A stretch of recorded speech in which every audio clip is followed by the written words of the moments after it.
ਵਾਹਿਗੁਰੂ ਜੀ ਕਾ ਖਾਲਸਾ ਵਾਹਿਗੁਰੂ ਜੀ ਕੀ ਫਤਿਹ।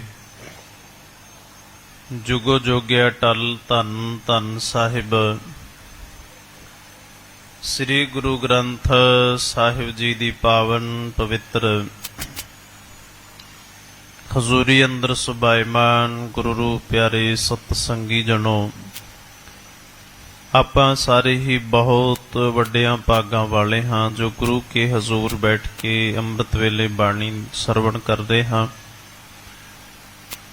ਸਾਹਿਬ ਸ੍ਰੀ ਗੁਰੂ ਅਰਜਨ ਸਾਹਿਬ ਸੱਚੇ ਪਾਤਸ਼ਾਹ ਜੀ ਉਹਨਾਂ ਵੱਲੋਂ ਉਚਾਰਨ ਕੀਤੀ ਬਾਣੀ ਸ੍ਰੀ ਸੁਖਮਨੀ ਸਾਹਿਬ ਜੀ ਦੀ ਜੋ ਲੜੀਵਾਰ ਵਿਚਾਰ ਰੋਜ਼ਾਨਾ ਆਪਾਂ ਅੰਮ੍ਰਿਤ ਵੇਲੇ ਦੇ ਦੀਵਾਨਾਂ ਦੇ ਵਿੱਚ ਸਰਵਣ ਕਰਦੇ ਆ ਰਹੇ ਹਾਂ। 13ਵੀਂ ਅਸ਼ਟਪਦੀ ਦਾ ਇਹ ਚੌਥਾ ਪਦਾ ਹੈ। 280 ਅੰਗ ਤੇ ਸੁਭਾਈਮਾਨ ਹੈ। ਮਹਾਰਾਜ ਸਾਨੂੰ ਇਸ ਪਾਵਨ ਪਵਿੱਤਰ ਸ਼ਬਦ ਦੇ ਵਿੱਚ ਸਮਝਾਉਂਦੇ ਨੇ ਕਿ ਜੋ ਇਨਸਾਨ ਅਕਾਲ ਪੁਰਖ ਪਰਮਾਤਮਾ ਜੀ ਦੀ ਇਸ ਬਣਾਈ ਹੋਈ ਕੁਦਰਤ ਦੇ ਵਿੱਚ ਰਹਿਣ ਵਾਲੇ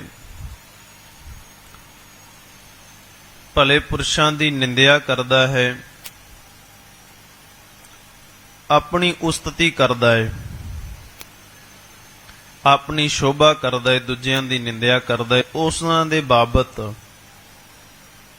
ਇਹ ਸਾਨੂੰ ਅਸ਼ਟਪਦੀ ਦੇ ਵਿੱਚ ਸਤਿਗੁਰੂ ਜੀ ਨੇ ਸਮਝਾਇਆ। ਸਭ ਤੋਂ ਪਹਿਲਾਂ ਉਹਨਾਂ ਨੇ ਸ਼ਲੋਕ ਦੇ ਵਿੱਚ ਦੋ ਗੱਲਾਂ ਆਖੀਆਂ ਨੇ ਕਿ ਨਿੰਦਿਆ ਕਰਨ ਵਾਲਾ ਜੰਮਦਾ ਮਰਦਾ ਹੈ, ਜੁਨੀਆਂ ਦੇ ਵਿੱਚ ਪੈਂਦਾ ਹੈ,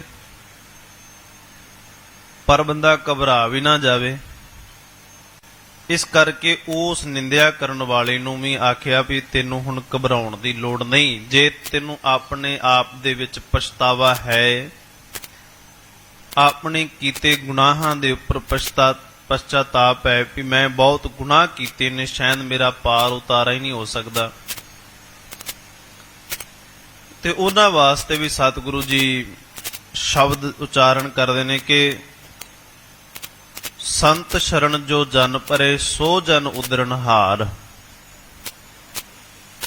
ਜਿਹੜੇ ਤਾਂ ਸੰਤ ਸੇਵਕਾਂ ਦੇ ਰੱਬ ਦੇ ਪਿਆਰਿਆਂ ਦੀ ਸ਼ਰਨ ਦੇ ਵਿੱਚ ਪੈਂਦੇ ਨੇ ਉਹ ਉਧਰ ਜਾਂਦੇ ਨੇ, ਉਹ ਜਨ ਉਦਰਨਹਾਰ ਹਨ, ਬਚਨ ਵਾਲੇ ਨੇ, ਆਪਣੇ ਆਪ ਨੂੰ ਬਚਾ ਲੈਂਦੇ ਨੇ। ਕਿਉਂਕਿ ਗੁਰਬਾਣੀ ਦੇ ਵਿੱਚ ਬਾਰ-ਬਾਰ ਸਾਨੂੰ ਇਹੀ ਗੱਲ ਸਮਝਾਈ ਗਈ ਹੈ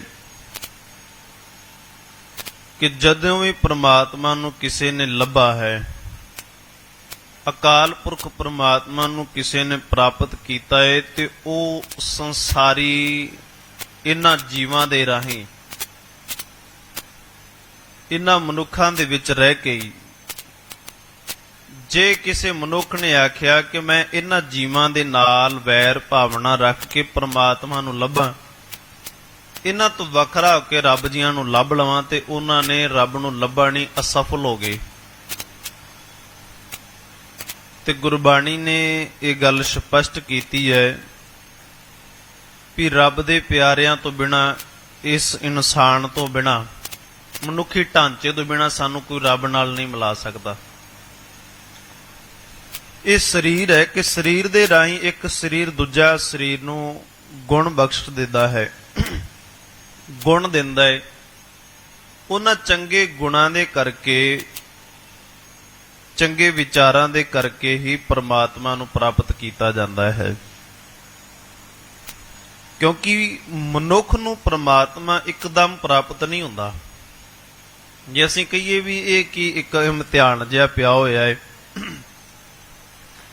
ਪਰਮਾਤਮਾ ਲੱਭਣਾ ਹੈ, ਪਰਮਾਤਮਾ ਲੱਭਣਾ ਹੈ, ਵੀ ਲੱਭ ਕੇ ਅਸੀਂ ਕਰਨਾ ਕੀ ਹੈ? ਰੋਟੀ ਖਾਂਦੇ ਹਾਂ, ਘਰ ਵਿੱਚ ਕਾਰੋਬਾਰ ਚੰਗਾ ਹੈ, ਸਭ ਪਰਿਵਾਰ ਠੀਕ ਠਾਕ ਹੈ, ਅਸੀਂ ਇਸ ਜੱਬ ਦੇ ਵਿੱਚ ਕਿਉਂ ਪੈਣਾ ਹੈ? ਕਿਉਂਕਿ ਬਹੁਤਿਆਂ ਨੂੰ ਇਹ ਡੱਬ ਹੀ ਲੱਗਦਾ ਹੈ ਕਿ ਆਖਰਕਾਰ ਅਸੀਂ ਕਰਨਾ ਕੀ ਹੈ, ਇਹਦੇ ਵਿੱਚੋਂ ਲਾਭ ਕੀ ਮਿਲੇਗਾ ਸਾਨੂੰ। ਤੇ ਉਹ ਫਿਰ ਮਨੁੱਖ ਕੀ ਕਰਦੇ ਨੇ, ਜਿਨ੍ਹਾਂ ਨੂੰ ਇਹ ਗੱਲਾਂ ਸੋਚ ਲੈਂਦੇ ਨੇ ਵੀ ਲਾਭ ਕੀ ਹੋਏਗਾ, ਕੀ ਕਰਨਾ, ਅਸੀਂ ਕਿਉਂ ਲੱਭਣਾ, ਕਿੱਥੇ ਬੈਠਾ, ਕਿਹੜੀ ਗੱਲੋਂ ਉਹਦੇ ਕੋਲ ਪਹੁੰਚਣਾ ਹੈ, ਉਹ ਫਿਰ ਮਨੁੱਖ ਨਾਸਤਕ ਹੋ ਜਾਂਦਾ ਹੈ। ਨਾਸਤਕ ਰੱਬ ਵੱਲੋਂ ਜਿਹੜਾ ਰੱਬ ਦੀ ਹੋਂਦ ਨੂੰ ਮੰਨਦਾ ਨਹੀਂ ਹੈ ਉਹਨੂੰ ਆਖਿਆ ਜਾਂਦਾ ਹੈ। ਤੇ ਨਾਸਤਕ ਹੋਣ ਦਾ ਕਾਰਨ ਹੀ ਇਹ ਹੈ ਕਿ ਮਨੁੱਖ ਆਪਣੇ ਯਤਨਾਂ ਵੱਲੋਂ ਅਸਫਲ ਹੋ ਜਾਵੇ। ਅਸੀਂ ਕਹਿ ਦਿੰਦੇ ਹਾਂ ਵੀ ਨਹੀਂ, ਜਿਹੜੀ ਸਾਇੰਸ ਵਿਗਿਆਨ ਹੈ ਜੋ ਉਹ ਧਰਮ ਨੂੰ ਪਿੱਛੇ ਛੱਡ ਦਿੰਦੀ ਹੈ। ਧਰਮ ਜਿਹੜਾ ਹੈ ਉਹ ਪਿੱਛੇ ਰਹਿ ਜਾਂਦਾ ਹੈ ਤੇ ਸਾਇੰਸ ਅੱਗੇ ਨਿਕਲ ਚੁੱਕੀ ਹੈ, ਅੱਜ ਬਹੁਤ ਅੱਗੇ ਨਿਕਲ ਚੁੱਕੀ ਹੈ। ਸੋ ਇਹ ਆਖਦਾ ਕੌਣ ਹੈ? ਜਿਹਨੇ ਕੱਲੀ ਸਾਇੰਸ ਨੂੰ ਪੜ੍ਹਿਆ, ਜਿਹਨੇ ਕੱਲੀ ਵਿਦਿਆ ਪੜ੍ਹੀ ਤੇ ਜਿਨ੍ਹਾਂ ਨੇ ਧਾਰਮਿਕ ਗ੍ਰੰਥਾਂ ਨੂੰ ਅਜੇ ਤੱਕ ਪੜ੍ਹਿਆ ਹੀ ਨਹੀਂ। ਸੋ ਉਹਨਾਂ ਦਾ ਧਿਆਨ ਜਿਹੜਾ ਹੈ ਉਹ ਕੇਂਦਰਿਤ ਸਿਰਫ ਸਾਇੰਸ ਦੇ ਉੱਪਰ ਹੈ, ਵਿਗਿਆਨ ਦੇ ਉੱਪਰ ਹੈ, ਤੇ ਉਹਨਾਂ ਲਈ ਵਿਗਿਆਨ ਵੱਡੀ ਹੈ। ਤੇ ਜਦੋਂ ਉਹ ਧਰਮ ਨੂੰ ਪੜ੍ਹਨਗੇ, ਜਦੋਂ ਤੱਕ ਉਹ ਧਰਮ ਤੱਕ ਪਹੁੰਚਦੇ ਨੇ, ਉਦੋਂ ਤੱਕ ਉਹ ਇਹਨਾਂ ਚੀਜ਼ਾਂ ਵੱਲੋਂ ਵੱਖਰੇ ਹੋ ਜਾਂਦੇ ਨੇ। ਉਹ ਕਹਿਣ ਲੱਗ ਪੈਂਦੇ ਨਹੀਂ, ਸਾਇੰਸ ਵੱਡੀ ਹੈ, ਧਰਮ ਨਾਂ ਦੀ ਕੋਈ ਚੀਜ਼ ਨਹੀਂ ਹੁੰਦੀ, ਧਰਮ ਨਾਂ ਦਾ ਕੁਝ ਵੀ ਕੋਈ ਕਰਮ ਨਹੀਂ ਹੁੰਦਾ, ਇਹ ਤਾਂ ਐਵੇਂ ਗੱਲਾਂ ਬਣਾਈਆਂ ਹੋਈਆਂ ਹਨ। ਜਦੋਂ ਧਰਮ ਨਾਂ ਦਾ ਕੋਈ ਨਾਮ ਨਿਸ਼ਾਨ ਨਹੀਂ ਸਾਡੇ ਅੰਦਰ ਰਹੇਗਾ ਤੇ ਸਾਡੇ ਅੰਦਰੋਂ ਇਹ ਵਿਚਾਰਧਾਰਾ, ਇਹ ਮੰਨਣ ਨੂੰ ਅਸੀਂ ਤਿਆਰ ਹੀ ਨਹੀਂ ਹੋਵਾਂਗੇ ਕਿ ਕਦੇ ਕੋਈ ਆਪਣੇ ਸੀਸ ਦੇ ਉੱਪਰ ਤੱਤੀ ਰੇਤ ਵੀ ਪਵਾ ਸਕਦਾ ਹੈ, ਤੱਤੀ ਤਵੀ ਦੇ ਉੱਪਰ ਬੈਠ ਕੇ ਆਪਣੇ ਸਰੀਰ ਨੂੰ ਵੀ ਸਾੜ ਸਕਦੇ ਨੇ, ਦੇਗ ਦੇ ਵਿੱਚ ਉਬਾਲੇ ਵੀ ਕੋਈ ਖਾ ਸਕਦਾ ਹੈ। ਔਰ ਉਹ ਇਹ ਵੀ ਕਹਿ ਦਿੰਦੇ ਨੇ ਕਿ ਅਸੀਂ ਨਹੀਂ ਮੰਨਦੇ ਕਿ ਬਾਬਾ ਦੀਪ ਸਿੰਘ ਜੀ ਲੱਥੇ ਸਿਰ ਤੋਂ ਲੜੇ ਹੋਣ। ਇਹ ਨਹੀਂ ਹੋ ਸਕਦਾ, ਕਿਉਂਕਿ ਸਾਇੰਸ ਮੰਨਦੀ ਹੈ ਵੀ ਜੇ ਬੰਦਾ ਡੈਡ ਹੋ ਗਿਆ ਉਸ ਤੋਂ ਬਾਅਦ ਉੱਠ ਨਹੀਂ ਸਕਦਾ, ਉਸ ਤੋਂ ਬਾਅਦ ਉਹ ਉੱਠਣ ਜੋਗਾ ਨਹੀਂ ਹੈਗਾ। ਪਰ ਜਿਹੜਾ ਧਰਮ ਹੈ ਉਹ ਸਾਨੂੰ ਸੁਖਮਨੀ ਸਾਹਿਬ ਜੀ ਦੇ ਵਿੱਚ ਵੀ ਸਾਨੂੰ ਸਤਿਗੁਰੂ ਜੀ ਨੇ ਸ਼ਬਦ ਪਿੱਛੇ ਬਖਸ਼ਿਆ ਸੀ ਨਾ, ਪ੍ਰਭ ਭਾਵੇ ਬਿਨ ਸਾਸ ਤੇ ਰਾਖੇ। ਪ੍ਰਮਾਤਮਾ ਨੂੰ ਚੰਗਾ ਲੱਗੇ ਤਾਂ ਬੰਦੇ ਨੂੰ ਬਿਨਾਂ ਸਵਾਸਾਂ ਤੋਂ ਰੱਖ ਸਕਦਾ ਹੈ। ਇਹ ਤਾਂ ਉਹਦੀ ਮਰਜ਼ੀ ਹੈ ਨਾ, ਉਸ ਅਕਾਲ ਪੁਰਖ ਪਰਮਾਤਮਾ ਜੀ ਦੀ ਮਰਜ਼ੀ ਹੈ। ਸੋ ਸਤਿਗੁਰੂ ਜੀ ਕਹਿੰਦੇ ਨੇ ਬੰਦਾ ਜਿੰਨਾ ਮਰਜ਼ੀ ਜ਼ੋਰ ਲਾ ਲਵੇ ਕਿ ਮੈਂ ਨਾਸਤਕ ਹਾਂ ਤੇ ਉਹ ਪਰਮਾਤਮਾ ਨੂੰ ਮੰਨਦਾ ਨਹੀਂ ਹੈ। ਔਰ ਦੂਜੀ ਗੱਲ ਇਹ ਕਿ ਜੇ ਕੋਈ ਬੰਦਾ ਆਖੇ ਵੀ ਮੈਂ ਇਕੱਲੇ ਨੇ ਪਰਮਾਤਮਾ ਨੂੰ ਲੱਭਣਾ ਹੈ ਤੇ ਮੈਨੂੰ ਸੰਸਾਰ ਦੀ ਇਹਦੇ ਵਿੱਚ ਬਹੁਤੀ ਲੋੜ ਨਹੀਂ ਹੈਗੀ, ਉਹ ਤਦੋਂ ਵੀ ਪਰਮਾਤਮਾ ਤੱਕ ਨਹੀਂ ਪਹੁੰਚ ਕਰ ਸਕਦਾ। ਕਬੀਰ ਸੇਵਾ ਕੋ ਦੋਏ ਭਲੇ, ਏਕ ਸੰਤ ਇੱਕ ਰਾਮ, ਰਾਮ ਜੋ ਦਾਤਾ ਮੁਕਤ ਕੋ ਸੰਤ ਜਪਾਵੇ ਨਾਮ। ਜੇ ਰਾਮ ਅਕਾਲ ਪੁਰਖ ਪਰਮਾਤਮਾ ਉਹ ਮੁਕਤੀ ਦਾ ਦਾਤਾ ਹੈ ਨਾ, ਸੇਵਾ ਵਾਸਤੇ ਦੋਏ ਭਲੇ ਨੇ, ਇੱਕ ਸੰਤ ਤੇ ਇੱਕ ਰਾਮ। ਰਾਮ ਜੋ ਦਾਤਾ ਮੁਕਤ ਕੋ, ਜਿਹੜਾ ਰੱਬ ਹੈ ਅਕਾਲ ਪੁਰਖ ਪਰਮਾਤਮਾ, ਉਹਨੇ ਸਾਨੂੰ ਮੁਕਤੀ ਦੇਣੀ ਹੈ, ਮੁਕਤ ਕਰਨਾ ਹੈ। ਪਰ ਮੁਕਤ ਹੋਵਾਂਗੇ ਕਿਵੇਂ? ਸੰਤ ਜਪਾਵੇ ਨਾਮ। ਸਾਨੂੰ ਉਹਨਾਂ ਰੱਬ ਦੇ ਪਿਆਰਿਆਂ ਨੇ ਨਾਮ ਦੀ ਦਾਤ ਬਖਸ਼ਿਸ਼ ਕੀਤੀ, ਸਾਨੂੰ ਨਾਮ ਦੇ ਨਾਲ ਜੋੜਿਆ, ਪਰਮਾਤਮਾ ਜੀ ਦੇ ਨਾਲ ਜੋੜਿਆ। ਤੇ ਗੁਰਬਾਣੀ ਦੇ ਵਿੱਚ ਥਾਂ ਥਾਂ ਤੇ ਤਰਲੇ ਵੀ ਹੈਗੇ ਨੇ ਕਿ ਕੋਈ ਇਹੋ ਜਿਹਾ ਸੰਸਾਰ ਦੇ ਵਿੱਚ ਜੀਵੇਗਾ ਜਿਹੜਾ ਮੈਨੂੰ ਪਰਮਾਤਮਾ ਦੇ ਨਾਲ ਜੋੜ ਦੇਵੇ,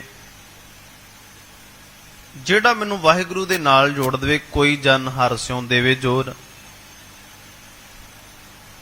ਤੇ ਸਾਹਿਬ ਸ੍ਰੀ ਗੁਰੂ ਰਾਮਦਾਸ ਜੀ ਕਹਿੰਦੇ ਨੇ ਹਰਿ ਕੇ ਜਨ ਸਤਿਗੁਰ ਸਤਿਪੁਰਖਾ ਬਿਨੋ ਕਰੋ ਗੁਰ ਪਾਸ। ਕਹਿੰਦੇ ਹੈ ਰੱਬ ਦੇ ਪਿਆਰਿਆ, ਸੱਚ ਪੁਰਖ, ਅਸੀਂ ਤੁਹਾਡੇ ਚਰਨਾਂ ਦੇ ਵਿੱਚ ਬੇਨਤੀ ਕਰਨਾ ਚਾਹੁੰਦੇ ਹਾਂ। ਇੱਕ ਤਰਲਾ ਹੈ, ਉਹ ਕੀ ਤਰਲਾ ਹੈ ਕਿ ਮੋਕੋ ਰਾਮ ਨਾਮ ਪ੍ਰਗਾਸ। ਮੇਰੇ ਹਿਰਦੇ ਦੇ ਵਿੱਚ ਰਾਮ ਦੇ, ਰੱਬ ਦੇ ਨਾਮ ਦਾ ਪ੍ਰਕਾਸ਼ ਹੋ ਸਕਦਾ ਹੈ। ਮੈਨੂੰ ਰੱਬ ਦਾ ਨਾਮ ਹਰ ਕੇ ਜਨ ਸਤਿਗੁਰ ਸਤਿਪੁਰਖਾ ਬਿਨੋ ਕਰਮ ਗੁਰ ਪਾਸ। ਹਮ ਕੀਰੇ ਕਿਰਮ, ਅਸੀਂ ਬਿਲਕੁਲ ਛੋਟੇ ਜਿਹੇ ਕਿਰਮਾਂ, ਨਾਨੇ ਜਿਹੇ ਕੀੜੇ ਆ, ਤੇ ਸਾਡੇ ਉੱਪਰ ਕਿਰਪਾ ਹੋ ਸਕਦੀ ਹੈ। ਸਤਿਗੁਰ ਸ਼ਰਨਾਈ, ਤੇ ਅਸੀਂ ਸਤਿਗੁਰੂ ਦੀ ਸ਼ਰਨ ਦੇ ਵਿੱਚ ਪਏ ਹੋਏ ਆ। ਕਰ ਦਇਆ ਨਾਮ ਪ੍ਰਗਾਸ, ਮੇਰੇ ਮੀਤ ਗੁਰਦੇਵ ਮੋਕੋ ਰਾਮ ਨਾਮ ਪ੍ਰਗਾਸ। ਹੈ ਮੇਰੇ ਮਿੱਤਰ, ਮੇਰੇ ਗੁਰਦੇਵ, ਮੇਰੇ ਹਿਰਦੇ ਦੇ ਵਿੱਚ ਪ੍ਰਮਾਤਮਾ ਜੀ ਦਾ ਨਾਮ ਟਿਕ ਜਾਵੇ। ਅਕਾਲ ਪੁਰਖ ਪ੍ਰਮਾਤਮਾ ਜੀ ਦਾ ਨਾਮ ਹਿਰਦੇ ਦੇ ਵਿੱਚ ਬੈਠ ਜਾਵੇ। ਤੇ ਉਹਨਾਂ ਨੇ ਮੰਗਿਆ ਕਿਉਂ? ਕਹਿੰਦੇ ਗੁਰਮਤਿ ਨਾਮ ਮੇਰਾ ਪ੍ਰਾਣ ਸਖਾਈ। ਗੁਰਮਤਿ ਨਾ ਰੱਬ ਦਾ ਜਿਹੜਾ ਨਾਮ ਹੈ ਉਹ ਮੇਰੇ ਪ੍ਰਾਣਾਂ ਦਾ ਸਹਾਇਕ ਹੈ। ਸਹਾਇਕ ਕਿਵੇਂ ਹੈ? ਆਖਾਂ ਜੀਵਾਂ ਵਿਸਰੈ ਮਰ ਜਾਵਾਂ। ਜਿੰਨਾ ਚਿਰ ਮੈਂ ਰੱਬ ਦੇ ਨਾਮ ਨੂੰ ਆਖਦਾ ਵਾਂ ਮੈਨੂੰ ਨਵਾਂ ਜੀਵਨ ਮਿਲਦਾ ਹੈ। ਜਦੋਂ ਮੈਂ ਵਿਸਰ ਜਾਂਦਾ ਹੈ ਮੈਨੂੰ ਐਂ ਲੱਗਦਾ ਕਿ ਮੇਰੀ ਭਿਆਨਕ ਮੌਤ ਹੈ, ਆਤਮਿਕ ਤੌਰ ਤੇ ਮੈਂ ਮਰ ਚੁੱਕਾ ਹਾਂ। ਇਸ ਕਰਕੇ ਕਹਿੰਦੇ ਗੁਰਮਤਿ ਨਾਮ ਮੇਰਾ ਪ੍ਰਾਣ ਸਖਾਈ। ਹਰ ਕੀਰਤ ਰੱਬ ਜੀ ਦੀ ਕੀਰਤ ਹਮਰੀ ਰਹਿ ਰਾਸ, ਇਹ ਸਾਡੇ ਰਸਤੇ ਦੀ ਪੂੰਜੀ ਹੈ। ਤੇ ਜਿਨ੍ਹਾਂ ਨੇ ਰੱਬ ਦੇ ਨਾਮ ਨੂੰ ਪ੍ਰਾਪਤ ਕੀਤਾ, ਲੱਭ ਲਿਆ, ਅਕਾਲ ਪੁਰਖ ਪਰਮਾਤਮਾ ਜੀਆਂ ਦੇ ਨਾਮ ਨੂੰ ਪ੍ਰਾਪਤ ਕੀਤਾ, ਸਤਿਗੁਰੂ ਜੀ ਕਹਿੰਦੇ ਨੇ ਫਿਰ ਉਹ ਰੱਬ ਦੇ ਵਰਗੇ ਬਣ ਜਾਂਦੇ ਨੇ, ਉਹ ਅਕਾਲ ਪੁਰਖ ਪਰਮਾਤਮਾ ਜੀ ਦਾ ਰੂਪ ਹੋ ਜਾਂਦੇ ਹਨ।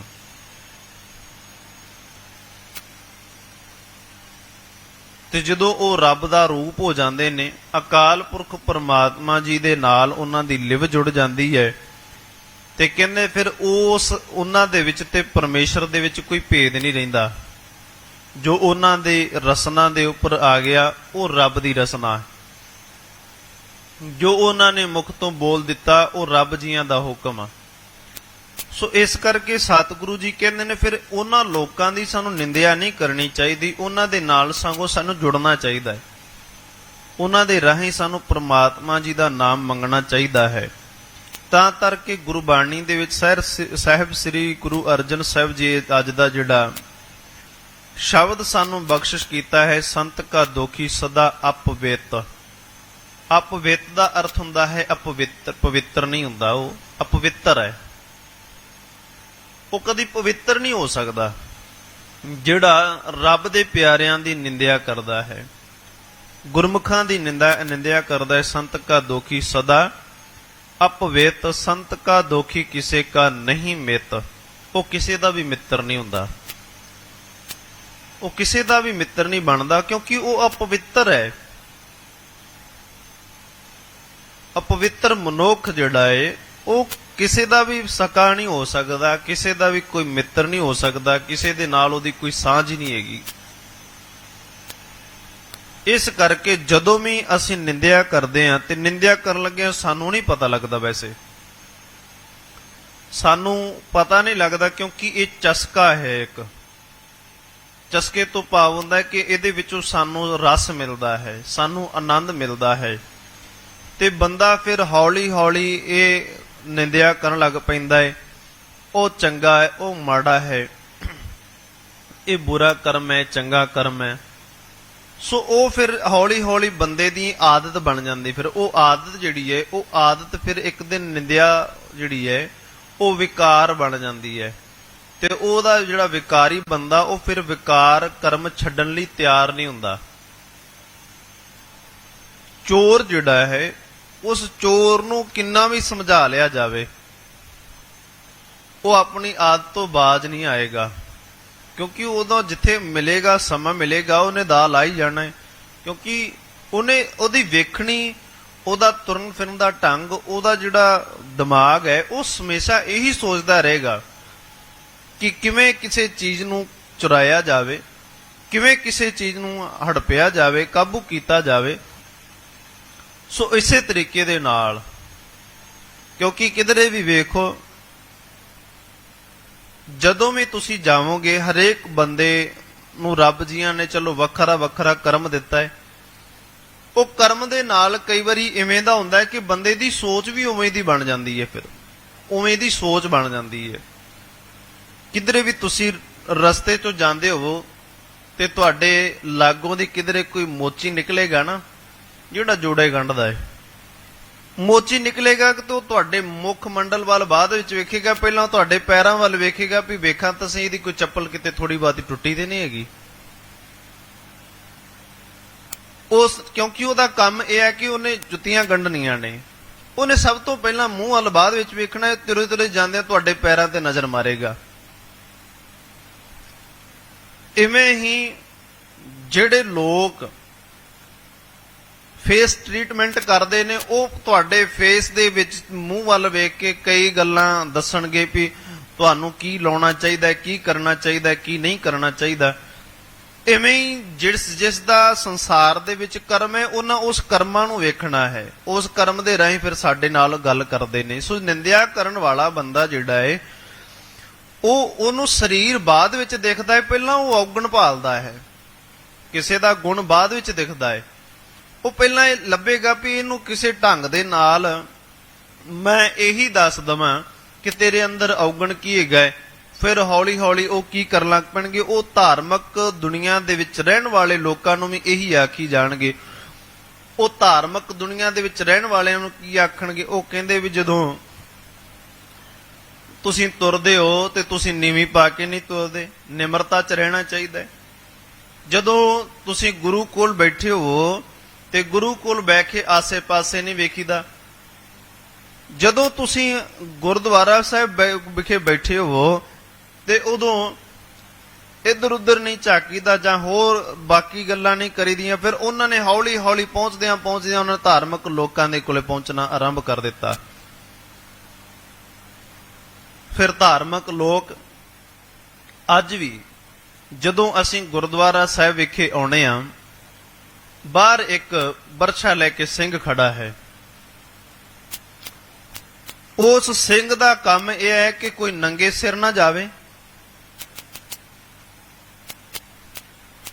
ਕੋਈ ਵਿਕਾਰੀ ਢੰਗ ਦੇ ਨਾਲ, ਜਿਵੇਂ ਆਪਾਂ ਛੋਟੇ ਛੋਟੇ ਕੈਪਰੀ ਜਾਂ ਕੱਛਾ ਪਾ ਕੇ ਗੁਰਦੁਆਰਾ ਸਾਹਿਬ ਆ ਜਾਂਦੇ ਆ, ਉਹਨੇ ਰੋਕਣਾ ਹੈ। ਤੇ ਕੁਝ ਲੋਕ ਜਿਹੜੇ ਨੇ ਉਹ ਇਸ ਢੰਗ ਨੂੰ, ਇਸ ਚੀਜ਼ ਨੂੰ ਲੜਾਈ ਦੇ ਵਿੱਚ ਲੈ ਲੈਂਦੇ ਨੇ। ਉਹ ਕਹਿੰਦੇ ਵੀ ਇਹ ਗੁਰਦੁਆਰਾ ਤੁਹਾਡਾ ਹੈਗਾ, ਇਹ ਗੁਰੂ ਘਰ ਤੁਹਾਡਾ ਹੈ, ਗੁਰੂ ਇਹ ਗੱਲ ਕਹਿੰਦਾ ਵੀ ਇੱਥੇ ਇਵੇਂ ਦਾ ਕੱਪੜਾ ਪਾ ਕੇ ਆਉਣਾ ਜਾਂ ਨਹੀਂ ਪਾ ਕੇ ਆਉਣਾ। ਹੌਲੀ ਹੌਲੀ ਕਰਦਿਆਂ ਸਾਨੂੰ ਉਹ ਜਿਹੜਾ ਸਿੱਖ ਸੀਗਾ ਉਹਨੇ ਕੀ ਕਰਨਾ ਸੀ, ਉਹਨੇ ਸਾਨੂੰ ਸਮਝਾਉਣਾ ਸੀ ਤੇ ਅਸੀਂ ਉਸ ਨੂੰ ਕੀ ਕਰਨ ਲੱਗ ਪਏ, ਅਸੀਂ ਉਹਦੀ ਨਿੰਦਾ ਕਰਨ ਲੱਗ ਪਏ, ਉਹਨੂੰ ਮਾੜਾ ਕਹਿਣ ਲੱਗ ਪਏ। ਫਿਰ ਲੋਕਾਂ ਨੇ ਕੀ ਕੀਤਾ, ਉੱਥੇ ਚੁੱਪ ਹੋ ਗਏ। ਇੱਥੇ ਆਣ ਕੇ ਫਿਰ ਵੱਖ-ਵੱਖ ਥਾਵਾਂ ਦੇ ਉੱਪਰ ਅੱਜ ਸਾਨੂੰ ਮੀਡੀਆ ਦੇ ਵਿੱਚ, ਅਖਬਾਰਾਂ ਦੇ ਵਿੱਚ ਮਿਲਦਾ ਕਿ ਫਲਾਣਾ ਗੁਰੂ ਘਰ ਦੇ ਵਿੱਚ ਇਹ ਬੇਅਦਬੀ ਕਰ ਗਿਆ ਹੈ, ਫਲਾਣੇ ਗੁਰੂ ਘਰ ਦੇ ਵਿੱਚ ਇਹ ਬੇਅਦਬੀ ਹੋਈ ਹੈ, ਇਹ ਝਗੜਾ ਹੋਇਆ ਹੈ, ਇਹ ਲੜਾਈ ਹੋਈ। ਲੜਾਈ ਕਿਉਂ ਹੋਈ ਕਿ ਅਸੀਂ ਉਸ ਜਿਹੜਾ ਬਾਹਰ ਖੜਾ ਸੀ ਉਹਨੂੰ ਇਹ ਸਮਝ ਲਿਆ ਕਿ ਨਹੀਂ, ਤੇਰੀ ਕੋਈ ਅਹਿਮੀਅਤ ਨਹੀਂ ਹੈਗੀ, ਤੇਰੀ ਕੋਈ ਕਦਰ ਹੀ ਨਹੀਂ ਹੈਗੀ। ਉਹਨੂੰ ਬੁਰਾ ਭਲਾ ਬੋਲਿਆ।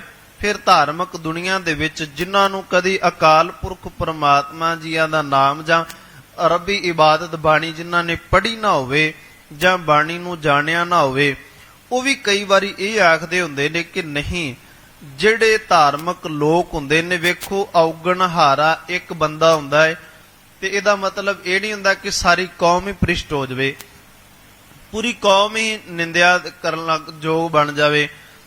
ਠੀਕ ਹੈ, ਹਰੇਕ ਬੰਦਾ ਰੱਬ ਨਾਲ ਜਾਂ ਹਰੇਕ ਇਨਸਾਨ ਨੇ ਧਰਮ ਨੂੰ ਇਸ ਕਰਕੇ ਨਹੀਂ ਅਪਣਾਇਆ ਹੁੰਦਾ ਕਿ ਮੈਂ ਅਕਾਲ ਪੁਰਖ ਪਰਮਾਤਮਾ ਨੂੰ ਮਿਲਣਾ ਹੈ। ਹੋ ਸਕਦਾ ਹੈ ਕਿਸੇ ਨੇ ਇਹ ਕਰਮ ਤਾਂ ਕਰਕੇ ਇਸ ਧਰਮ ਨੂੰ ਤਾਂ ਅਪਣਾਇਆ ਹੋਵੇ ਵੀ ਇਹਦੇ ਰਾਹੀਂ ਮੈਂ ਕੋਈ ਕਿਰਤ ਕਰ ਸਕਦਾ, ਕੋਈ ਕਮਾਈ ਕਰ ਸਕਦਾ। ਸੋ ਉਹਨਾਂ ਲਈ ਇਹ ਬਣ ਗਿਆ ਬਿਜ਼ਨਸ, ਉਹਨਾਂ ਲਈ ਇਹ ਸਰਵਿਸ ਬਣ ਗਈ। ਤੇ ਸਰਵਿਸ ਕਰਦਿਆਂ ਹੌਲੀ ਹੌਲੀ ਉਹਨਾਂ ਦੇ ਲਈ ਇਹ ਕੇਵਲ ਇੱਕ ਜੌਬ ਰਹਿ ਗਈ, ਇੱਕੋ ਇੱਕ ਕਰਮ ਰਹਿ ਗਿਆ। ਤੇ ਜੇ ਅਸੀਂ ਆਖੀਏ ਵੀ ਇਹ ਇਕੱਲਾ ਕਰਮ ਹੈ, ਪਰ ਜੇ ਇਹ ਇਕੱਲੀ ਨੌਕਰੀ ਹੈ, ਪਰ ਬਾਬਾ ਬੁੱਢਾ ਸਾਹਿਬ ਸੱਚੇ, ਜਦੋਂ ਗੁਰੂ ਅਰਜਨ ਸਾਹਿਬ ਸੱਚੇ ਪਾਤਸ਼ਾਹ ਜੀਆਂ ਦੇ ਵੇਲੇ ਉਹ ਵੀ ਗੁਰੂ ਘਰ ਦੇ ਗ੍ਰੰਥੀ ਸਿੰਘ ਰਹੇ ਨੇ, ਭਾਈ ਮਣੀ ਸਿੰਘ ਜੀ, ਭਾਈ ਗੁਰਦਾਸ ਸਾਹਿਬ ਜੀ, ਇਹਨਾਂ ਨੇ ਵੀ ਗੁਰੂ ਘਰ ਦੇ ਵਿੱਚ ਰਹਿ ਕੇ ਸੇਵਾ ਕੀਤੀ ਹੈ। ਪਰ ਉਹਨਾਂ ਦੀ ਸੇਵਾ ਦੇ ਵਿੱਚ ਕੁਝ ਭਾਵਨਾ ਸੀ। ਠੀਕ ਹੈ, ਹੁੰਦਾ ਇਹ ਗੁਣ ਕਈਆਂ ਦੇ ਅੰਦਰ ਔਗਣ ਕਿ ਉਹ ਕੱਲਾ ਸਰਵਿਸ ਨੂੰ ਸਰਵਿਸ ਹੀ ਸਮਝਦੇ ਨੇ, ਇਹਨੂੰ ਸ਼ਰਧਾ ਦੇ ਵਿੱਚ ਨਹੀਂ ਲੈ ਕੇ ਆਉਂਦੇ। ਤੇ ਸ਼ਰਧਾ ਅਸਲ ਦੇ ਵਿੱਚ ਜੇ ਅਸੀਂ ਸ਼ਰਧਾ ਵਾਲਾ ਕਰਮ ਆਖੀਏ ਤਾਂ ਸ਼ਰਧਾ ਜਿਹਨੂੰ ਵਿਖਾਉਣ ਦਾ ਆਦਤ ਪੈ ਜਾਵੇ ਉਹ ਬਾਰ-ਬਾਰ ਮੱਥੇ ਟੇਕਦਾ ਹੈ, ਉਹ ਬਾਰ-ਬਾਰ ਸਿਰ ਝੁਕਾਉਂਦਾ ਹੈ, ਬੜੀ ਨਿਮਰਤਾ ਦੇ ਵਿੱਚ ਰਵੇਗਾ ਆਪਣੇ ਆਪ ਦੇ ਵਿੱਚ, ਪਰ ਕਈ ਵਾਰੀ ਉਹਦੇ ਅੰਦਰ ਵੀ ਬਹੁਤ ਔਗਣ ਹੁੰਦੇ ਨੇ।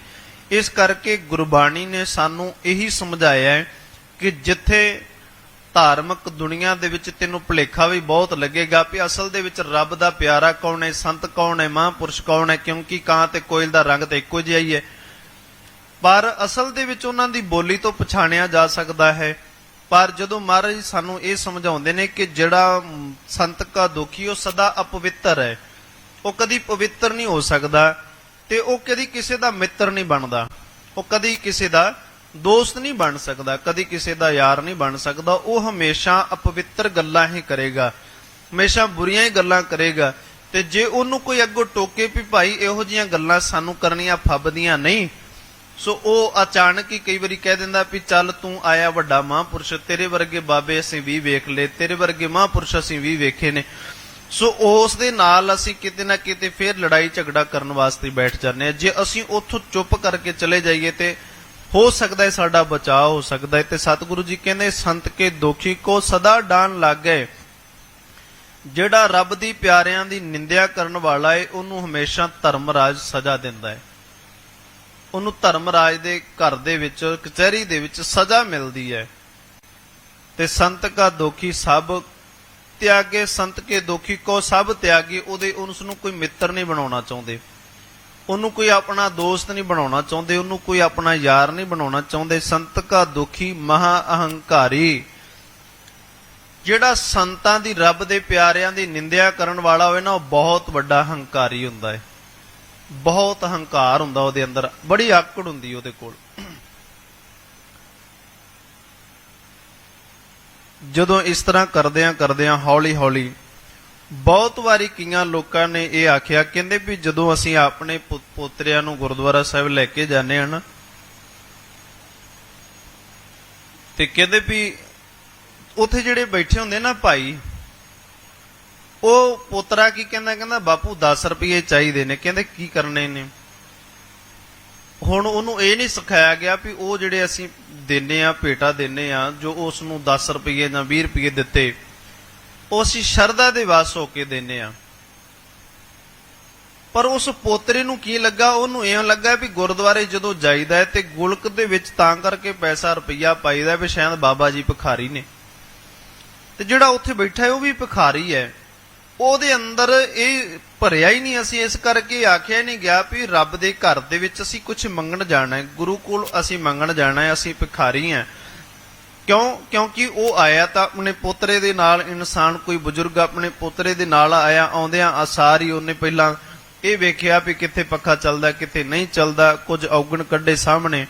ਸੋ ਉਸ ਬੱਚੇ ਦੇ ਮਨ ਦੇ ਵਿੱਚ ਇਹ ਕਿੰਨਾ ਮਾੜਾ ਅਸਰ ਪਿਆ ਵੀ ਜਿਹੜੇ ਧਾਰਮਿਕ ਲੋਕ ਨੇ, ਕਹਿੰਦੇ ਰੱਬ ਤਾਂ ਬੜਿਆਂ ਦੀ ਮਦਦ ਕਰਦਾ ਹੈ, ਧਾਰਮਿਕ ਲੋਕਾਂ ਦੀ ਇਹ ਦੁਰਗਤੀ ਹੈ। ਇਹਦਾ ਮਤਲਬ ਬਾਪੂ ਮੇਰਾ ਸ਼ਰਾਬ ਵੀ ਪੀਂਦਾ ਉਹ ਤਾਂ ਵੀ ਚੰਗਾ ਹੈ, ਬਾਪੂ ਮੇਰਾ ਬੁਰੇ ਕਰਮ ਕਰਦਾ ਉਹ ਤਾਂ ਵੀ ਚੰਗਾ ਹੈ, ਪਰ ਇਹ ਜਿਹੜੇ ਧਾਰਮਿਕ ਲਿਬਾਸ ਪਾ ਕੇ ਬੈਠੇ ਹੋਏ ਨੇ ਇਹ ਭਾਵੇਂ ਬੁਰੇ ਕਰਮ ਕਰਦੇ ਚਾਹੇ ਨਹੀਂ ਕਰਦੇ, ਇਹ ਬੁਰੇ ਕਰਮ ਨਾ ਕਰਨ ਦੇ ਨਾਲ ਵੀ ਇਹ ਬੁਰੇ ਹੈਗੇ ਨੇ, ਤੇ ਬਾਪੂ ਮੇਰਾ ਭਾਵੇਂ ਬੁਰਾ ਕਰਮ ਵੀ ਕਰਦਾ ਹੈ ਉਹ ਤਾਂ ਵੀ ਚੰਗਾ ਹੈ। ਇਸ ਕਰਕੇ ਉਹਦੇ ਅੰਦਰ ਇਹ ਪਾ ਦਿੱਤਾ ਗਿਆ ਵੀ ਨਹੀਂ ਆਪਾਂ ਉੱਥੇ ਜਾ ਕੇ ਇਹ ਮੱਥਾ ਟੇਕਣਾ ਹੈ। ਇਹ ਨਹੀਂ ਸਿਖਾਇਆ ਗਿਆ ਵੀ ਸ਼ਰਧਾ ਦੇ ਨਾਲ ਜਾਣਾ, ਉੱਥੇ ਬੈਠਣਾ ਕਿਵੇਂ ਹੈ। ਅਸੀਂ ਉਸ ਨੂੰ ਵਿਖਾਇਆ ਹੀ ਇਹ ਗਿਆ ਕਿ ਵੀ ਨਹੀਂ ਉੱਥੇ ਆਪਾਂ ਆਪਣਾ ਆਪ ਵਿਖਾਉਣ ਜਾਣਾ ਹੈ, ਨਾ ਕਿ ਅਸੀਂ ਉੱਥੇ ਨੀਵੇਂ ਰਹਿ ਕੇ ਗੁਰੂ ਅੱਗੇ ਮੱਥਾ ਟੇਕਣ ਜਾਣਾ ਹੈ। ਉਹ ਹੌਲੀ ਹੌਲੀ ਇਹ ਫਿਰ ਨਿੰਦਿਆ ਬੰਦੇ ਦੇ ਅੰਦਰ ਧਾਰਨ ਹੋ ਜਾਂਦੀ ਤੇ ਉਹ ਫਿਰ ਦੋਖੀ ਮਹਾ ਅਹੰਕਾਰੀ ਬਣ ਜਾਂਦਾ ਫਿਰ ਬੰਦਾ, ਜਿੰਨੇ ਬਚਪਨ ਤੋਂ ਲੈ ਕੇ ਵੇਖੋ ਜਦੋਂ ਇੱਕ ਛੋਟਾ ਜਿਹਾ ਬੱਚਾ ਹੁੰਦਾ ਹਾਥੀ ਦਾ, ਕਹਿੰਦੇ ਵੀ ਉਸ ਹਾਥੀ ਦੇ ਬੱਚੇ ਦੇ ਪੈਰ ਦੇ ਵਿੱਚ ਇੱਕ ਸੰਗਲ ਪਾ ਦਿੱਤਾ ਜਾਂਦਾ ਹੈ। ਉਹ ਸੰਗਲ ਪਾਇਆ ਗਿਆ, ਸੰਗਲ ਪਾਉਣ ਤੋਂ ਬਾਅਦ ਉਹ ਵੱਡਾ ਹੋ ਗਿਆ ਹਾਥੀ ਹੁਣ, ਪਰ ਉਹ ਸੰਗਲ ਦੀ ਜਿਹੜੀ ਜੰਜੀਰ ਹੈ, ਜਦੋਂ ਕਿ ਉਹ ਹਾਥੀ ਉਹ ਸੰਗਲ ਨੂੰ ਤੋੜ ਸਕਦਾ ਹੈ, ਆਪਣਾ ਜ਼ੋਰ ਲਾਵੇ ਤੇ ਉਸ ਛੋਟੀ ਜੀ ਸੰਗਲੀ ਨੂੰ ਉਹ ਤੋੜ ਸਕਦਾ ਹੈ, ਪਰ ਉਸ ਨੂੰ ਬਚਪਨ ਤੋਂ ਲੈ ਕੇ ਉਹ ਜੰਜੀਰ ਉਹਦੇ ਪੈਰ ਦੇ ਵਿੱਚ ਪਈ ਹੁੰਦੀ, ਉਦੋਂ ਉਹ ਛੋਟਾ ਸੀਗਾ ਤੇ ਉਹ ਜ਼ੋਰ ਲਾਉਂਦਾ ਰਿਹਾ, ਨਹੀਂ ਟੁੱਟ ਸਕੀ। ਹੌਲੀ ਹੌਲੀ ਉਹਨੂੰ ਇਹ ਪਤਾ, ਉਹਦੇ ਮਨ ਦੇ ਵਿੱਚ, ਦਿਮਾਗ ਦੇ ਵਿੱਚ ਗੱਲ ਬੈਠ ਗਈ ਵੀ ਇਹ ਟੁੱਟਣ ਵਾਲੀ ਨਹੀਂ ਹੈਗੀ, ਇਹ ਸੰਗਲ, ਇਹ ਜੰਜੀਰ ਹੁਣ ਟੁੱਟਣ ਵਾਲੀ ਨਹੀਂ ਹੈਗੀ। ਉਹ ਜੰਜੀਰ ਛੋਟੀ ਹੋਣ ਦੇ ਕਾਰਨ ਤੇ ਉਹ ਹਾਥੀ ਬਲੀ ਹੋਣ ਦੇ ਕਾਰਨ ਵੀ, ਜਵਾਨ ਹੋਣ ਦੇ ਕਾਰਨ, ਤਾਕਤਵਰ ਹੋਣ ਦੇ ਕਾਰਨ ਵੀ ਉਹ ਉਸ ਜੰਜੀਰ ਦੇ ਵਿੱਚ ਫਸਿਆ ਰਹਿੰਦਾ ਹੈ। ਸੋ ਇਸ ਕਰਕੇ ਸਾਨੂੰ ਬਚਪਨ ਤੋਂ ਹੀ ਇਹ ਸਮਝਾਇਆ ਗਿਆ, ਉੱਥੇ ਸਾਹਮਣੇ ਧਾਰਮਿਕ ਲੋਕਾਂ ਦੀ ਦੁਰਗਤੀ ਕੀਤੀ ਗਈ, ਉਹਨਾਂ ਨੂੰ ਮੰਦਾ ਬੋਲਿਆ ਗਿਆ, ਉਹਨਾਂ ਦੇ ਨਾਲ ਦੁਰਵਿਹਾਰ ਕੀਤਾ ਗਿਆ। ਸੋ ਜਿਸ ਕਰਕੇ ਉਹਨਾਂ ਦੇ ਲੋਕਾਂ ਦੇ ਵਿੱਚ, ਮਨ ਦੇ ਵਿੱਚ ਬੈਠ ਗਿਆ, ਜਾਂ ਉਹ ਸਾਡੇ ਮਨ ਦੇ ਵਿੱਚ ਕਿਧਰੇ ਬੈਠ ਗਿਆ ਵੀ ਇਹ ਧਾਰਮਿਕ ਲੋਕ ਚੰਗੇ ਹੁੰਦੇ ਨੇ ਤੇ ਫਿਰ ਉਹਨਾਂ ਦੀ ਦੁਰਗਤੀ, ਉਹਨਾਂ ਨੂੰ ਮੰਦਾ ਕਿਉਂ ਆਖਿਆ ਜਾਂਦਾ, ਉਹਨਾਂ ਦੇ ਨਾਲ ਬੁਰਾ ਵਿਵਹਾਰ ਕਿਉਂ ਕੀਤਾ ਜਾਂਦਾ ਹੈ। ਤੇ ਅਹੰਕਾਰੀ ਦਾ ਹੰਕਾਰ ਹੋਰ ਵੱਧਦਾ ਗਿਆ, ਅਹੰਕਾਰੀ ਬੰਦਾ ਹੋਰ ਹਉਮੈ ਦੇ ਵਿੱਚ ਵੱਧਦਾ ਗਿਆ। ਇਸੇ ਤਰੀਕੇ ਦੇ ਨਾਲ ਸਾਹਿਬ ਸ੍ਰੀ ਗੁਰੂ ਅਰਜਨ ਸਾਹਿਬ ਸੱਚੇ ਪਾਤਸ਼ਾਹ ਜੀ ਜਦੋਂ ਸਾਈਂ ਮੀਆਂ ਮੀਰ ਜੀ ਦੇ ਨਾਲ ਦੋਸਤਾਨਾ ਕਰਦੇ ਨੇ, ਉਹਨਾਂ ਦੇ ਮਿੱਤਰ ਬਣਦੇ ਨੇ, ਤੇ ਬਹੁਤੇ ਧਾਰਮਿਕ, ਬਹੁਤੇ ਰਾਜਨੀਤਿਕ ਲੋਕਾਂ ਨੂੰ ਇਹ ਪਸੰਦ ਨਾ ਆਇਆ। ਉਹਨਾਂ ਨੇ ਵੀ ਗੁਰੂ ਅਰਜਨ ਸਾਹਿਬ ਸੱਚੇ ਪਾਤਸ਼ਾਹ ਜੀ ਦੀ ਨਿੰਦਿਆ ਕੀਤੀ। ਕੁਝ ਲੋਕਾਂ ਨੇ ਆਖਿਆ ਵੀ ਸਾਡੀ ਜਿਹੜੀ ਤੁਹਾਡਾ ਧਾਰਮਿਕ ਗ੍ਰੰਥ ਹੈ, ਸੁਣਿਆ ਵੀ ਤੁਸੀਂ ਧਾਰਮਿਕ ਗ੍ਰੰਥ ਉਹਦੇ ਵਿੱਚ ਬਾਣੀ ਜਿਹੜੀ ਭਗਤਾਂ ਦੀ ਇਕੱਤਰ ਕਰਦੇ ਹੋ, ਸਾਡੀ ਬਾਣੀ ਵੀ ਲਿਖ ਲਿਓ, ਸਾਡੀ ਬਾਣੀ ਦਾ ਵੀ ਵਿੱਚ ਉਤਾਰਾ ਕਰ ਲਿਓ। ਗੁਰੂ ਸਾਹਿਬ ਜੀ ਕਹਿਣ ਲੱਗੇ ਇਹ ਤੁਰਕੀ ਬਾਣੀ ਹੈ, ਤੇ ਇਹਦੇ ਵਿੱਚ ਕੁਝ ਲੋਕ ਜਿਹੜੇ ਤੁਹਾਡੇ ਵਰਗੇ ਨੇ, ਕਹਿੰਦੇ ਮੈਂ ਉਹੀ ਰੇਜਾ ਕੋ ਵੇਦ ਪ੍ਰਾਣ ਜਸ ਗਾਵਤ, ਕਹਿੰਦੇ ਮੈਂ ਉਹੀ ਹਾਂ। ਇੱਕ ਗੁਰੂ ਸਾਹਿਬ ਜੀ ਦੇ ਕੋਲ ਭਗਤ ਆਇਆ, ਉਹ ਕਹਿਣ ਲੱਗਾ ਮੇਰੀ ਬਾਣੀ ਵੀ ਇਸ ਬਾਣੀ ਦੇ ਵਿੱਚ ਉਚਾਰਨ ਕਰ ਲਿਓ, ਲਿਖ ਲਿਓ।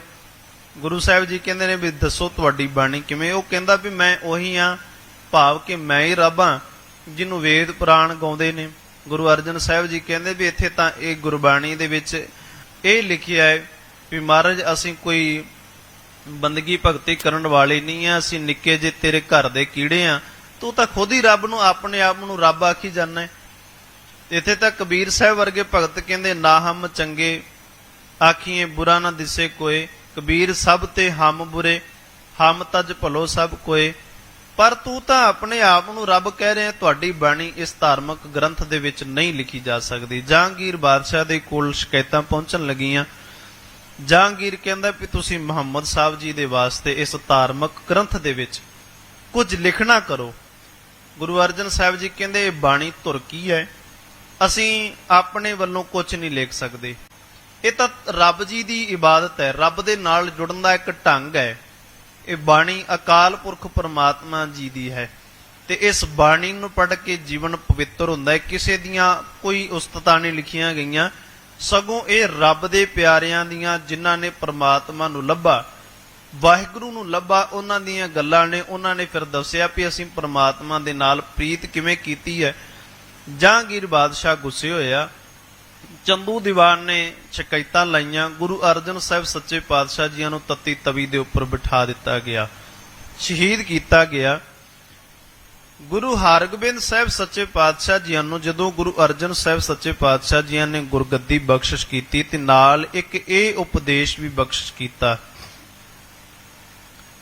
ਕਿ ਬਾਬਾ ਬੁੱਢਾ ਸਾਹਿਬ ਜੀ ਤੇ ਭਾਈ ਗੁਰਦਾਸ ਜੀ, ਇਹਨਾਂ ਨੂੰ ਕੋਈ ਵੀ ਕਾਰਜ ਆਰੰਭ ਕਰਨਾ ਤੇ ਇਹਨਾਂ ਨੂੰ ਨਾਲ ਜ਼ਰੂਰ ਰੱਖਣਾ ਹੈ। ਬਾਬਾ ਬੁੱਢਾ ਸਾਹਿਬ ਜੀ ਗੁਰੂ ਨਾਨਕ ਸਾਹਿਬ ਜੀਆਂ ਦੇ ਵੇਲੇ ਤੋਂ ਸਿੱਖ ਨੇ, ਤੇ ਗੁਰੂ ਨਾਨਕ ਸਾਹਿਬ ਜੀਆਂ ਨੇ ਬਾਬਾ ਬੁੱਢਾ ਸਾਹਿਬ ਜੀ ਨੂੰ ਆਖਿਆ ਸੀ ਕਿ ਬੁੱਢਿਆ ਤੇਥੋਂ ਓਲੇ ਕਦੇ ਨਾ ਹੋਸਾਂ। ਬਾਬਾ ਬੁੱਢਾ ਜੀ ਤੁਹਾਡੇ ਤੋਂ ਓਲੇ ਮੈਂ ਕਦੇ ਨਹੀਂ ਹੋਵਾਂਗਾ, ਤੁਹਾਡੇ ਤੋਂ ਮੈਂ ਦੂਰ ਨਹੀਂ ਹੋਵਾਂਗਾ। ਗੁਰੂ ਹਰਗੋਬਿੰਦ ਸਾਹਿਬ ਸੱਚੇ ਪਾਤਸ਼ਾਹ ਜੀਆਂ ਦੀ ਬਾਂਹ ਬਾਬਾ ਬੁੱਢਾ ਸਾਹਿਬ ਜੀਆਂ ਦੇ ਹੱਥ ਦੇ ਵਿੱਚ ਫੜਾ ਕੇ ਆਖਿਆ ਕਿ ਇਹਨਾਂ ਨੂੰ ਗੁਰਮਤ ਦੇ ਧਾਰਨੀ ਬਣਾਉਣਾ ਹੈ। ਸ਼ਾਸਤਰ ਵਿਦਿਆ ਤੇ ਸ਼ਾਸਤਰ ਵਿਦਿਆ ਇਹ ਬਾਬਾ ਬੁੱਢਾ ਸਾਹਿਬ ਜੀਆਂ ਨੂੰ, ਬਾਬਾ ਬੁੱਢਾ ਸਾਹਿਬ ਜੀ ਨੇ ਗੁਰੂ ਹਰਗੋਬਿੰਦ ਸਾਹਿਬ ਜੀ ਨੂੰ ਸਿਖਾਈ। ਉਸ ਤੋਂ ਬਾਅਦ ਜਦੋਂ ਤਖਤ ਦੀ ਰਚਨਾ ਕੀਤੀ ਗਈ, ਗੁਰੂ ਅਰਜਨ ਸਾਹਿਬ ਜੀਆਂ ਦੀ ਸ਼ਹੀਦੀ ਤੋਂ ਬਾਅਦ ਬਹੁਤ ਸਾਰੇ ਸਿੱਖਾਂ ਦੇ ਮਨ ਦੇ ਵਿੱਚ ਇਹ ਝੋਰਾ ਬਣ ਗਿਆ ਵੀ ਰਾਜਨੀਤਿਕ ਬਹੁਤ ਵੱਡੀ ਹੈ ਤੇ ਧਾਰਮਿਕ ਲੋਕਾਂ ਦਾ ਤਾਂ ਜੀਣਾ ਫਿਰ ਇਹ ਤਾਂ ਦੁੱਭਰ ਹੋ ਜਾਏਗਾ। ਗੁਰੂ ਹਰਗੋਬਿੰਦ ਸਾਹਿਬ ਜੀਆਂ ਨੇ ਫਿਰ ਤਖਤ ਰਚਿਆ, ਪਹਿਲਾਂ ਥੜੇ ਦਾ ਰੂਪ, ਫਿਰ ਜਿਸ ਨੂੰ ਅਕਾਲ ਬੁੰਗਾ ਆਖਿਆ ਗਿਆ, ਫਿਰ ਇਹ ਅਕਾਲ ਤਖਤ ਬਣਿਆ।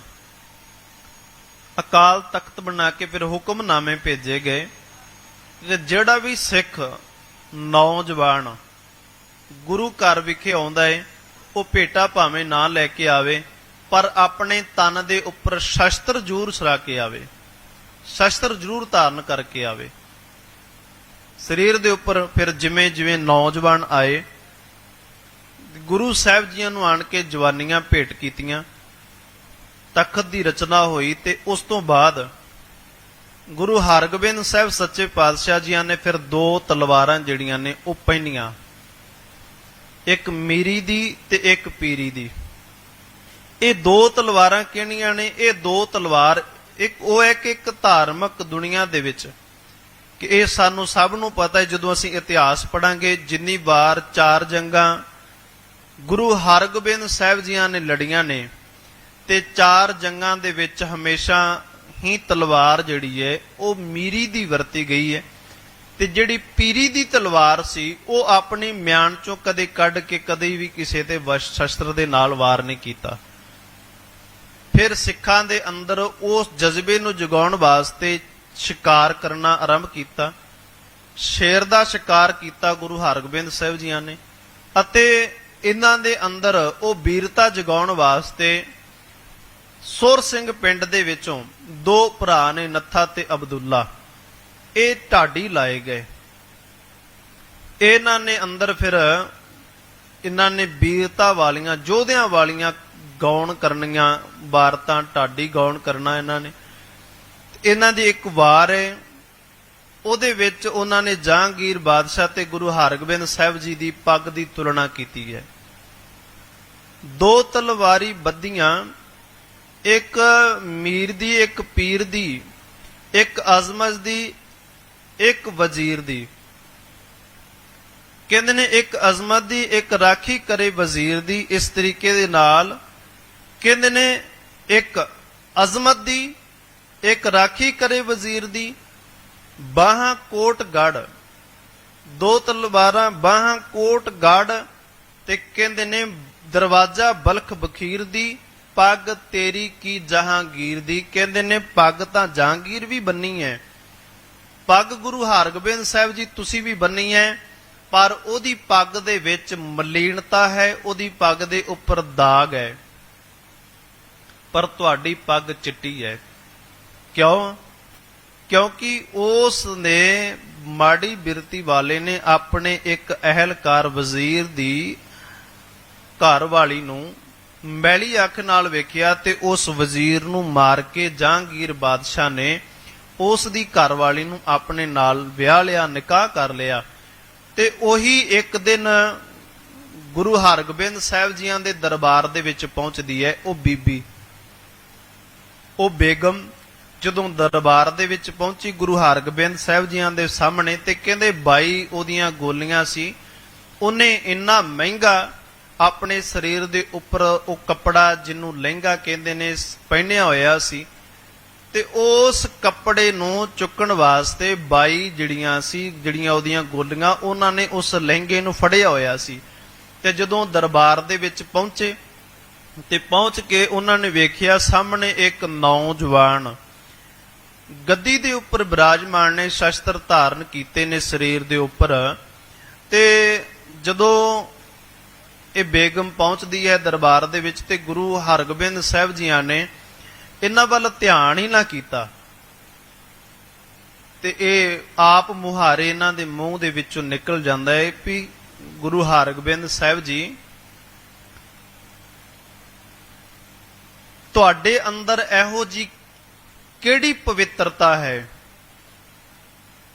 ਕਿਹੜੀ ਇੰਨੀ ਮਹਾਨਤਾ ਹੈ ਕਿ ਤੁਹਾਡੇ ਅੰਦਰ ਵਿਕਾਰ ਨਹੀਂ ਆਉਂਦੇ। ਕਿਉਂਕਿ ਸਰੀਰ ਨੂੰ ਵੇਖ ਕੇ, ਦੂਜੇ ਸਰੀਰ ਨੂੰ ਵੇਖ ਕੇ ਤਾਂ ਵੱਡੇ ਵੱਡੇ ਮੇਰੇ ਸਰੀਰ ਨੂੰ ਵੇਖ ਕੇ ਆ ਬਾਦਸ਼ਾਹ ਮੋਹਿਤ ਹੋ ਗਿਆ, ਪਰ ਤੁਹਾਡੇ ਅੰਦਰ ਵਿਕਾਰ ਕਿਉਂ ਨਹੀਂ ਆਇਆ? ਗੁਰੂ ਹਰਗੋਬਿੰਦ ਸਾਹਿਬ ਸੱਚੇ ਪਾਤਸ਼ਾਹ ਜੀ ਕਹਿਣ ਲੱਗੇ, ਮੈਂ ਇਹਨਾਂ ਵਿਕਾਰਾਂ ਦੇ ਵਿੱਚ ਵਿਸ਼ਵਾਸ ਨਹੀਂ ਕਰਦਾ, ਮੈਂ ਮੌਤ ਦੇ ਵਿੱਚ ਵਿਸ਼ਵਾਸ ਕਰਦਾ ਹੈ, ਮੈਂ ਮੌਤ ਨੂੰ ਚੇਤੇ ਰੱਖਦਾ, ਇਸ ਕਰਕੇ ਮੇਰੇ ਅੰਦਰ ਵਿਕਾਰ ਨਹੀਂ ਆਉਂਦੇ। ਫਿਰ ਇਹਨਾਂ ਨੱਥਾ ਤੇ ਅਬਦੁੱਲਾ, ਇਹਨਾਂ ਨੇ ਆਖਿਆ ਕਿ ਪੱਗ ਤੇਰੀ ਕੀ ਜਹਾਂਗੀਰ ਦੀ। ਗੁਰੂ ਹਰਗੋਬਿੰਦ ਸਾਹਿਬ ਜੀ, ਜਹਾਂਗੀਰ ਬਾਦਸ਼ਾਹ ਜਿਹੜਾ ਹੈ ਉਹ ਵਿਕਾਰੀ ਹੈ, ਪਰ ਤੁਸੀਂ ਵਿਕਾਰੀ ਨਹੀਂ ਹੋ, ਤੁਸੀਂ ਤਾਂ ਰੱਬ ਦਾ ਰੂਪ ਹੋ, ਆਪ ਅਕਾਲ ਪੁਰਖ ਪਰਮਾਤਮਾ ਜੀ ਦਾ ਰੂਪ ਹੋ।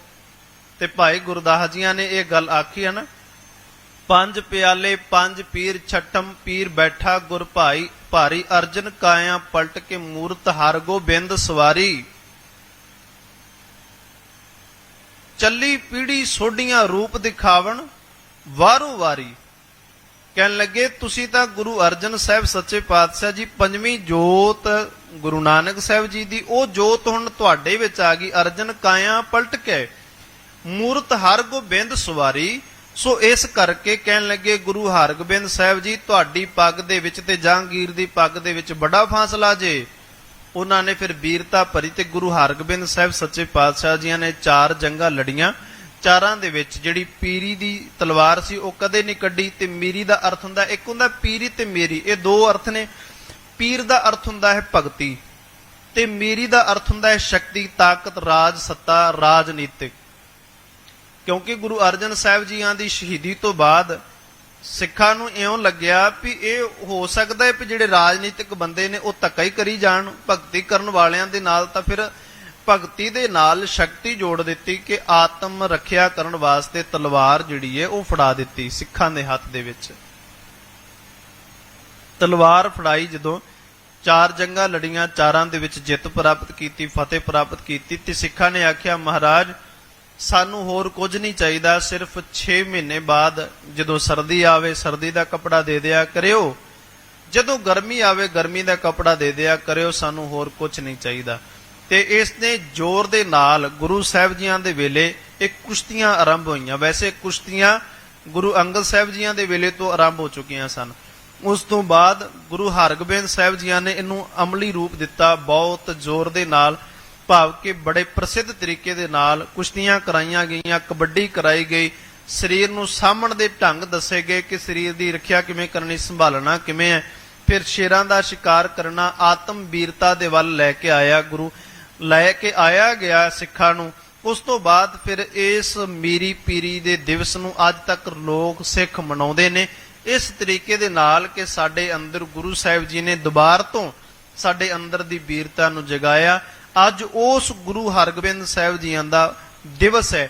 ਜੇ ਅਸੀਂ ਕਹੀਏ ਵੀ ਤਲਵਾਰ ਫੜਨ ਦੀ ਕੀ ਲੋੜ ਹੈ, ਤਲਵਾਰ ਫੜਨ ਦੇ ਨਾਲ ਸਾਨੂੰ ਕੀ ਲਾਭ ਮਿਲਦਾ ਹੈ, ਕਿਰਪਾਨ ਫੜਨ ਦੇ ਨਾਲ ਸਾਨੂੰ ਕੀ ਲਾਭ ਮਿਲਦਾ ਹੈ, ਪਰ ਜਦੋਂ ਅੱਜ ਵੀ ਕਿਧਰੇ ਨਾ ਕਿਧਰੇ ਕੋਈ ਨਾ ਕੋਈ ਨੁਕਸਾਨ ਹੁੰਦਾ ਹੈ ਤੇ ਸਾਨੂੰ ਮਹਿਸੂਸ ਹੁੰਦਾ ਹੈ ਕਿ ਅੱਜ ਸਾਡੇ ਹੱਥ ਦੇ ਵਿੱਚ ਸਾਡੇ ਸਰੀਰ ਦੇ ਉੱਪਰ ਤਲਵਾਰ ਧਾਰਨ ਕੀਤੀ ਹੁੰਦੀ ਤਾਂ ਸਾਨੂੰ ਜ਼ਰੂਰ ਕੋਈ ਨਾ ਕੋਈ ਮਸਲਾ ਹੱਲ ਜਿਹੜਾ ਸੀ ਉਹ ਹੋ ਜਾਣਾ ਸੀ, ਅਸੀਂ ਆਪਣੇ ਆਪ ਨੂੰ ਬਚਾ ਸਕਦੇ ਸਾਂ। ਤੇ ਗੁਰੂ ਗੋਬਿੰਦ ਸਿੰਘ ਸਾਹਿਬ ਸੱਚੇ ਪਾਤਸ਼ਾਹ ਜੀਆਂ ਦੇ ਵੇਲੇ ਤੱਕ ਇਵੇਂ ਚੱਲਦਾ ਰਿਹਾ। ਤੇ ਗੁਰੂ ਸਾਹਿਬ ਜੀ ਕਹਿਣ ਲੱਗੇ ਵੀ ਤੁਸੀਂ ਡਰਦੇ ਕਿਉਂ ਹੋ, ਤੁਸੀਂ ਇਹਨਾਂ ਰੋਨੇ ਕਿਉਂ ਹੈ? ਉਹ ਕਹਿੰਦੇ ਵੀ ਸਾਡੀ ਤਕਦੀਰ ਮਾੜੀ ਲਿਖੀ ਗਈ ਹੈ। ਗੁਰੂ ਸਾਹਿਬ ਜੀ ਕਹਿਣ ਲੱਗੇ ਵੀ ਤਕਦੀਰ ਮਾੜੀ ਕਿਉਂ ਲਿਖੀ ਗਈ ਹੈ?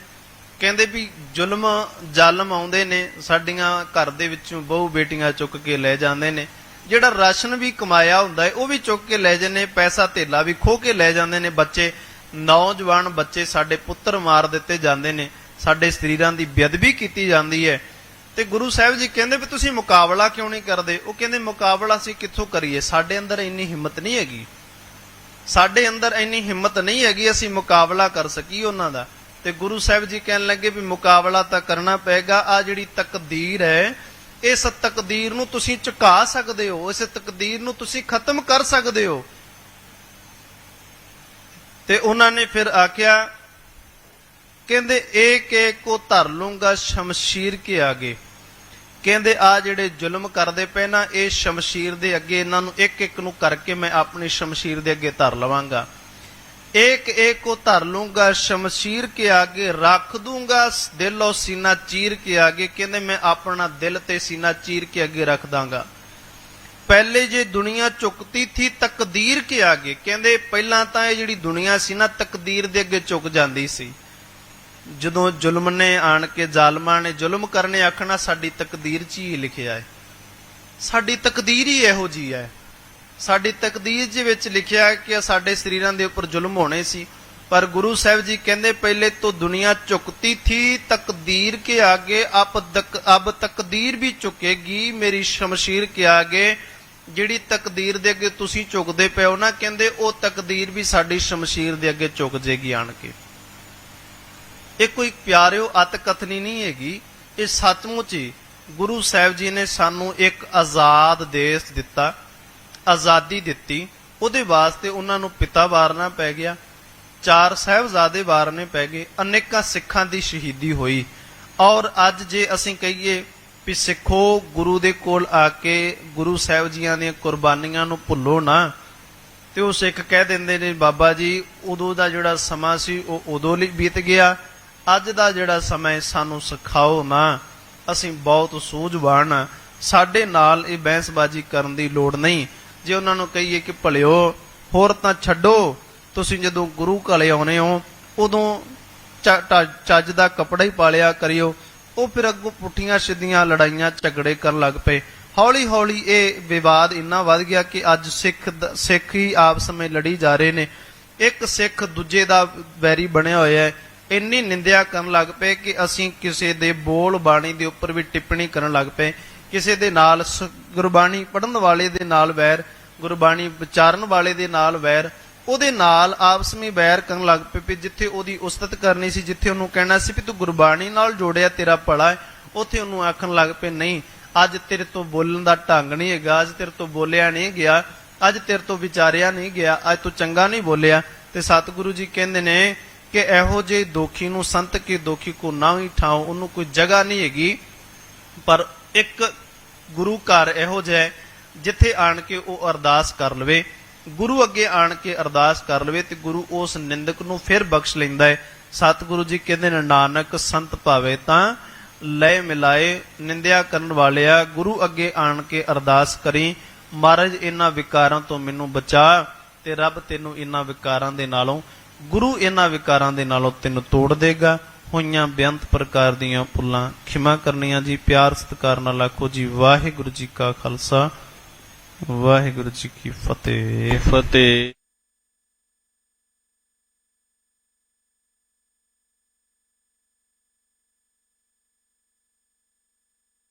ਆ